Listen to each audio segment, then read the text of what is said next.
Hello everyone, আসসালামু আলাইকুম। আজকে আমরা ভাত তরকারি যাই রান্না করি না কেন সব কিছু রাইস কুকারে করব। তো সবার আগে ভাত বসিয়ে দিলাম রাইস কুকারে। এখন রাইস কুকারে মাংস রান্না করব।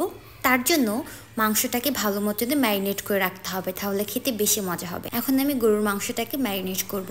গরুর মাংস আর কলিজা নিয়ে নিলাম, তারপর দিয়ে দিচ্ছি কাঁচামরিচ, পেঁয়াজ, আদা রসুন পেস্ট। এখন দিয়ে দিব পরিমাপ মতো লবণ, তারপর দিব গোটা গরম মশলা যেমন তেজপাতা, এলাচ, দারুচিনি, তারপর হচ্ছে লং। এসব কিছু দেওয়ার পর দিব গুঁড়া মশলার গুঁড়ো যেমন জিরা ধনিয়ার গুঁড়ো, তারপর হলুদ গুঁড়ো, মরিচ গুঁড়ো, গরম মশলার গুঁড়ো, তারপর দিব হচ্ছে দারুচিনি গুঁড়ো। এসব কিছু দেওয়ার পর দিয়ে দিব পরিমাপ মতো তেল। তারপর এই মাংসটাকে ভালো মতনে হাত দিয়ে মেখে ম্যারিনেট করে রেখে দিব আধা ঘন্টার জন্য। তো আমার এখানে মাখানো হয়ে গেছে, রেখে দিয়েছি আধা ঘন্টা হয়ে গেছে, পানিও ছেড়ে দিয়েছে। এখন আমি রাইস কুকারে মাংসটাকে ভালো মতনে কষিয়ে নিব। মাংস মাছ যে তরকারি হোক না কেন, যত বেশি কষানো হবে সেটা খেতে তত বেশি মজা হবে। তো কষানো হয়ে গেছে, এখন এর মধ্যে দিয়ে দিলাম পরিমাপ মতো পানি, যাতে করে মাংসটা ভালো মতনে সিদ্ধ হয়ে যায়।